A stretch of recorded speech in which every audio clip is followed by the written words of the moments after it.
புரியாத கவிதை போல வாழ்ந்து வந்தேனே, அவையாவும் முந்தன் கண்ணில் அர்த்தம் கண்டேனே.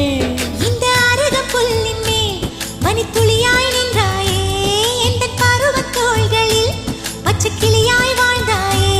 என்னை துளசி செடியாய் சுற்றி வந்தாயோ, கண்ணால் பார்த்து பார்த்து வெற்றி கண்டாயோ.